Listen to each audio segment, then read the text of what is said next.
नमस्कार दोस्तों, मैं फिर से अपने चैनल में आप सभी का स्वागत करता हूं। और सबसे पहले क्या करते हैं हम लोग, सॉरी बोलते हैं भाई, क्योंकि इस बार वीडियो डालने में काफी लेट हो गया, कुछ फैमिली प्रॉब्लम था। ठीक है, चलिए हम लोग आगे बढ़ते हैं। भैया अब जो समय आ गया ना आपके पास, वो आ गया है डीजीएमएस एग्जाम का टाइम, यानी डीजीएमएस जिस एग्जाम को लेता है उसका टाइम, यानी डिपार्टमेंटल माइनिंग सरदार, ओबरमैन, सेकंड क्लास, फर्स्ट क्लास। और दोस्तों मैं आप लोग को एक बात बताता हूं कि जब डीजीएमएस किसी भी एग्जाम को कंडक्ट करता है ना, इंटरनल एग्जाम की मैं बात करूं, तो उसमें रेगुलेशन का सबसे बड़ा रोल होता है। यानी अगर रेगुलेशन पे कोई बंदा पकड़ बना लिया, माइनिंग सरदार हो, ओवरमैन हो, सेकंड क्लास, फर्स्ट क्लास, अगर एल का पेपर की मैं बात कर रहा हूं, अगर रेगुलेशन पे पकड़ बना लिया तो आपका बेड़ा पार है।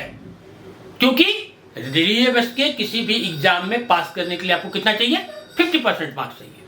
और रेगुलेशन से मोटा मोटी मेरा दावा है 50% का बेड़ा आपका पार हो जाए। लेकिन भैया रेगुलेशन में क्या है, एक तो लिखा हुआ नीरस टर्म है, लॉ है, बड़ा कंफ्यूज होता है आदमी की CIRI 30 दिन, 60 दिन, 7 दिन, 14 दिन, बड़ी कंफ्यूज करता है, हम भी कंफ्यूज करते हैं। तो इस बार जो डीजीएमएस का एग्जाम होने जा रहा है ना, उसके लिए मैं रेगुलेशन बिल्कुल नए अंदाज में एक प्रेजेंटेशन आप लोग के सामने लेके आया हूं। उस प्रेजेंटेशन में क्या क्या होगा, इस चीज को मैं पहले समझा देता हूं वीडियो बनाने से पहले। उस रेगुलेशन में सबसे पहला टॉपिक होगा आपका CIRI और DM से रिलेटेड जो क्वेश्चन होगा, लगभग 19 क्वेश्चन। ठीक है, उसके बाद CI किस किस को नोटिस देगा या क्या CI का क्या रोल है, उसका क्वेश्चन अलग अलग वीडियो में। RI से रिलेटेड जो क्वेश्चन होगा अलग। उसके बाद भैया मैनेजर कौन, कब, कहां, कैसे वाला बनेगा, 1 टन पे कितना प्रोडक्शन, 5 टन पे कितना मैनेजर, बात समझ रहे हो, किसको कितना एक्सपीरियंस चाहिए। उसके बाद क्या आएगा कि कौन सा इंस्पेक्शन और एग्जामिन कौन करेगा। उसके बाद आएगा कि importance of 7 days, 14 days, 30 days, 60 days, 90 days in hour, month and year, totally अलग अलग, बात समझ रहे हो कि नहीं। और सबसे लास्ट में आएगा आपका डाटाबेस क्वेश्चन। तो इस तर्ज पे आज के बाद रेगुलेशन मैं आपको कंप्लीट कराऊंगा। और आज का जो मेरा टॉपिक है वो है क्या, CIRI और DM से रिलेटेड कुल रेगुलेशन में कितने क्वेश्चन हैं। आप लोगों ने कई बड़े बड़े कोचिंग सेंटर, बड़े बड़े ट्यूशन टीचर, बड़े बड़े महारत, आप भी अगर कोल इंडस्ट्री में तो काफी दिन से माइनिंग पढ़ रहे हैं। लेकिन मैं आज एक क्वेश्चन डालता हूं कि क्या आपको पता है कि टोटल रेगुलेशन में CIRI और DM से रिलेटेड कितना क्वेश्चन है। किसी ने भी इस बात को कभी नोटिस किया है? मैं बताता हूं, CIRI और DM से रिलेटेड टोटल रेगुलेशन की किताब में 19 क्वेश्चन बनेगा भैया। और पहला क्वेश्चन निकल के आएगा रेगुलेशन नंबर 3 से, वो क्या है कि जब कोई माइन खोली जा चुकी है तो owner agent manager mine opening की सूचना किसको देगा या किसको दिया जाएगा। किसकी बात हो रही है, जब कोई माइन खोली जा चुकी है तो ऑनर एजेंट और मैनेजर माइन ओपनिंग की सूचना किसको किसको देगा भैया, किसको किसको देगा, CIRI और DM को। कहां से बात आ रही है, रेगुलेशन नंबर 3 से। ठीक है, दूसरा, यदि कोई माइन CMR 2017 को लागू होने से पहले चालू हो चुकी है तो मैनेजर सरफेस प्लान का 2 कॉपी भेजता है ना भाई, वो किसको किसको भेजेगा। क्या है क्वेश्चन कि यदि कोई माइन CMR 2017 के लागू होने से पहले चालू हो चुकी है तो मैनेजर सरफेस प्लान की 2 कॉपी किसको किसको भेजेगा, किसको किसको भेजेगा भैया, CI और RI को भेजेगा। कहां से बात, रेगुलेशन 3 से बाद। ठीक है, अगला क्वेश्चन, एनुअल रिटर्न किसको किसको भेजा जाएगा? एनुअल रिटर्न किसको किसको भेजा जाएगा? किसको किसको भेजा जाएगा? एनुअल रिटर्न भेजा जाएगा सीआई, आरआई और डीएम को। कहां से बात? रेगुलेशन नंबर 4 से। आगे बढ़ते हैं कि जब किसी माइंस और स्ट्रीम को अबेटमेंट और वर्क 60 डेज से अधिक डिसकंटिन्यूअस करता है या करने का इरादा करता है तो नोटिस किसको किसको दिया जाएगा? क्या क्या है? माइंस और स्ट्रीम को अबेटमेंट 60 डेज से अधिक के लिए डिसकंटिन्यूअस करता है या करने का इरादा करता है तो नोटिस किसको किसको जाएगा? किसको किसको जाएगा भैया? सीआई, आरआई और डीएम को। कहां से बात? रेगुलेशन नंबर 5 से बात। ये देखिए, मैं रेगुलेशन बिल्कुल ट्रूली दूंगा। मैं जितना भी टॉपिक में आपको बताया ना उसमें रेगुलेशन में बिल्कुल ट्रूली दूंगा ताकि आप एक बार मिला भी लीजिए। ठीक है, लेकिन अब मैं डीजीएमएस एग्जाम के लिए मैं रेगुलेशन को इसी धैर्य पे मैं कंप्लीट कराऊंगा ताकि कभी भी सीआई, आरआई 7 डेज 14 डेज ये सब कंफ्यूजन नहीं हो। एक पन्ना, एक वीडियो, एक टॉपिक। ठीक है, चलिए आगे कि जब कोई माइन और सीन अबंडन, क्लोज और 60 डेज से अधिक डिसकंटिन्यूस होने के बाद, क्या है? जब कोई माइन और सीन अबंडन, क्लोज और 60 डेज से अधिक डिसकंटिन्यूस होने के बाद रीओपन होता है या रीओपन की जाती है तो ऑनर, एजेंट और मैनेजर किसको किसको नोटिस देगा भैया? किसको किसको देगा? सीआई, आरआई और डीएम को। कहां से? Regulation number 6। ठीक है, आगे बढ़ते हैं कि जब माइन का नेम और ऑनर चेंज होता है तो क्या क्या चेंज हो रहा है? माइंस का नेम और ऑनर चेंज होता है तो, माइन और माइन के ऑनर का एड्रेस चेंज होता है तो 3 चीज है।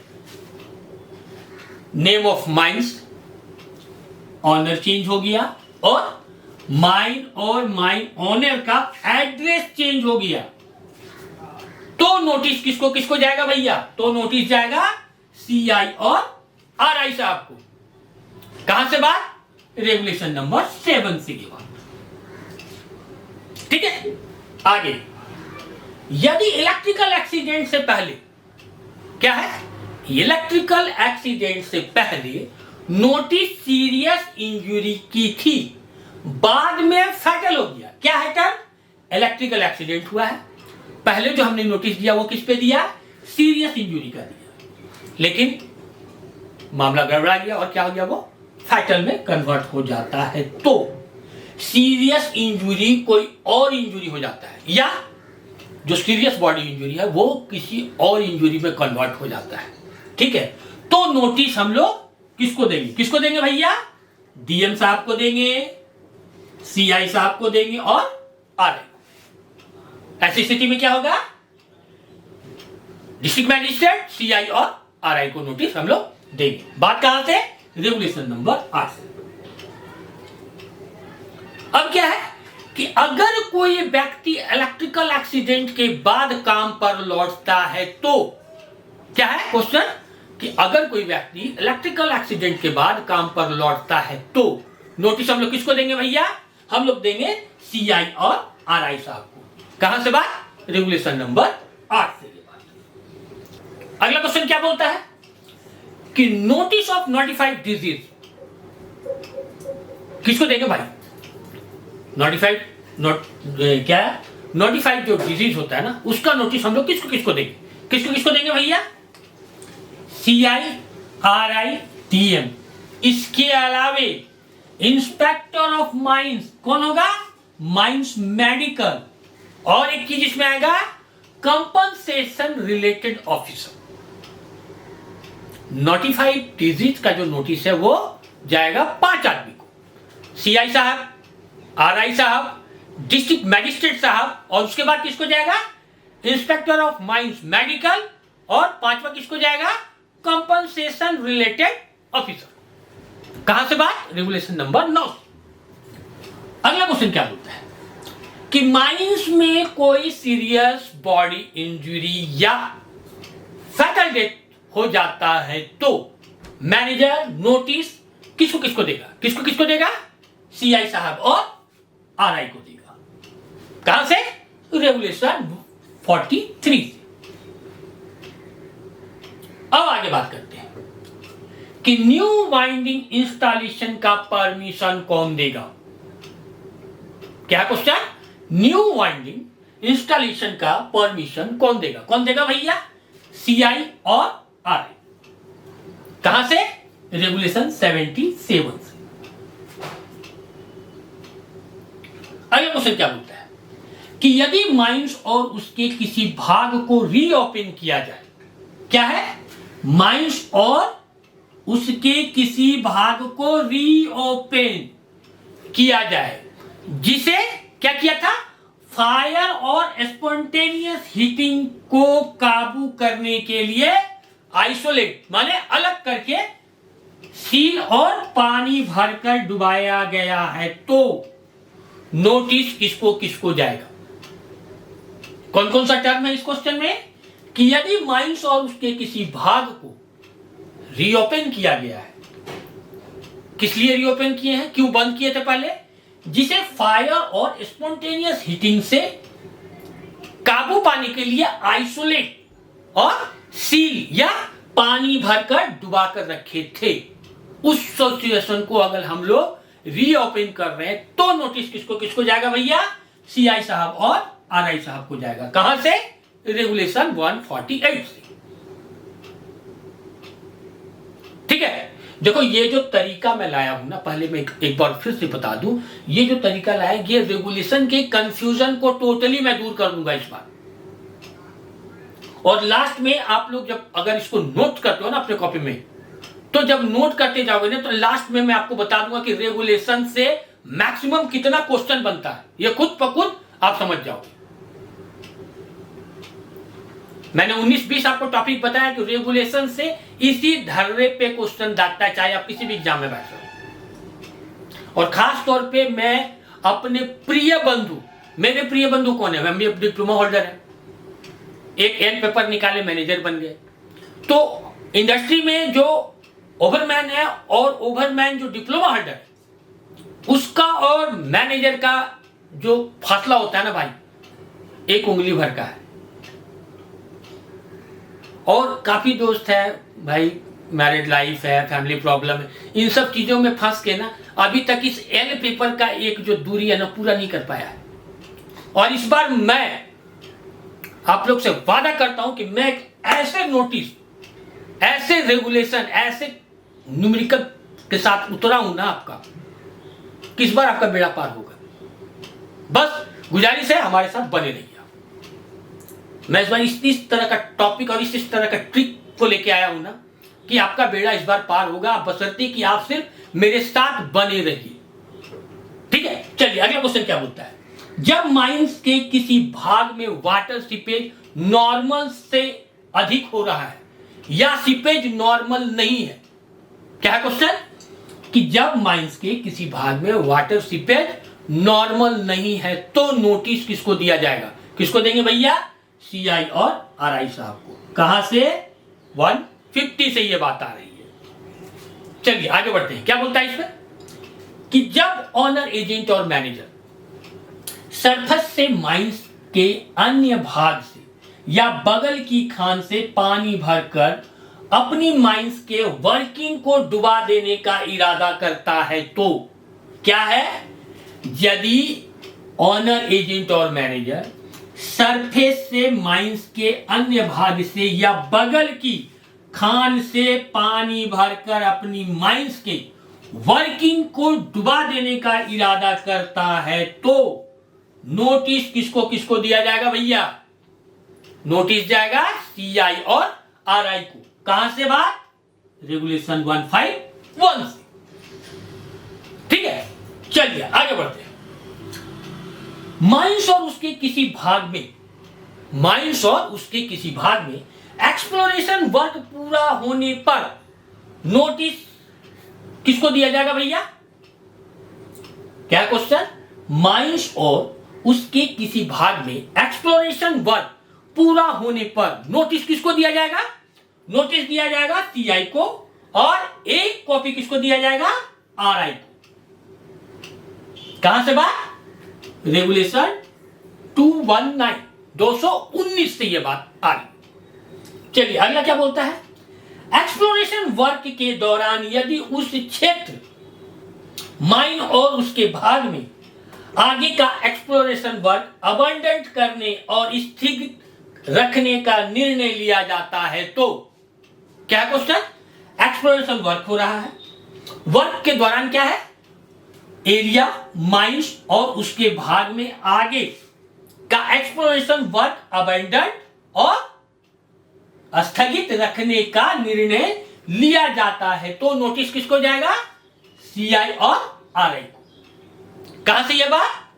रेगुलेशन 220 से। चलिए आगे क्या बोलता है कि जब किसी चालू और अबंडेंट माइंस और उसके किसी भाग की कोल सीम और कोल मेजर स्टार्टा से मिथन एक्सप्लोरेशन वर्क स्टार्ट करने का प्रपोजल और इंटेंशन है तो नोटिस किसको दिया जाएगा? क्या है क्वेश्चन? किसी माइंस चालू और अबंडेंट माइंस में क्या करना है? कोल सीम और कोल मेजर स्टार्टा से, कोल सीम और कोल मेजर स्टार्टा से कौन सा काम है भैया? मीथेन एक्सप्लोरेशन काम अगर हम लोग स्टार्ट करते हैं, मीथेन एक्सप्लोरेशन वर्क अगर स्टार्ट करते हैं तो, या प्रपोजल है या इंटेंशन है तो नोटिस किससे लेना है भैया? किसको देना है भैया? तो नोटिस सीआई साहब और आरआई साहब को देंगे। बात कहां से? रेगुलेशन 220 से। अब क्या बोल रहा है कि जब किसी चालू और अबंडेंट माइंस और उसके किसी भाग की कोल सीम और कोल मेजर स्टार्टा से methane exploration work closure abandoned discontinuous का प्रपोजल और इंटेंशन हो तो क्या है? मीथेन एक्सप्लोरेशन वर्क में क्लोजर अबंडेंट डिसकंटिन्यूअस का प्रपोजल या इंटेंशन है तो नोटिस किसको किसको जाएगा भैया? सीआई और आरआई साहब को। कहां से? रेगुलेशन 221। ठीक है, तो आज का जो हम लोग का सीआई और आरआई का जो हम लोग का सेशन था, आपको मैंने टोटल दे दिया है। आप क्वेश्चन देख लो, मिला लो, रेगुलेशन में सर्च कर लो, आपका टोटल इतना ही क्वेश्चन सीआई और आरआई से रिलेटेड है। अगला टॉपिक आएगा सीआई रिलेटेड जितना क्वेश्चन है वो मैं आपको दूंगा। ठीक है, तो चलते चलते पुनः आप लोगों से एक बार फिर से गुजारिश करूंगा दोस्तों कि मेरे चैनल को शेयर कीजिए, दोस्तों में बांटिए, फैलाइए और सब्सक्राइब कीजिए दोस्तों। और इस बार डीजीएमएस का जो एग्जाम हो रहा है उस पे मैं जो भी, जैसे रेगुलेशन का मैंने बता दिया कि प्रेजेंटेशन में किस तरह दूंगा, मैं आपको ये भी बता दूं चलते चलते कि रूल का प्रेजेंटेशन 215 क्वेश्चन है टोटल रूल के किताब से, और एक्ट के किताब में 234 क्वेश्चन है, वो भी मैं इसी टॉपिक पे देख दूंगा। अगर सॉलिड ब्लास्टिंग की बात करूं तो 127 क्वेश्चन बनता है सॉलिड ब्लास्टिंग से, 230 क्वेश्चन बनता है ओपन कास्ट ब्लास्टिंग से। मैं इस बार डीजीएमएस के एग्जाम के लिए बिल्कुल इसी पैटर्न पे आपके साथ आऊंगा। चलते चलते पुनः गुजारिश करूंगा, प्लीज मेरे चैनल को शेयर कीजिए, सब्सक्राइब कीजिए और मेरे साथ इसी तरह जुड़ते रहिए दोस्तों। धन्यवाद।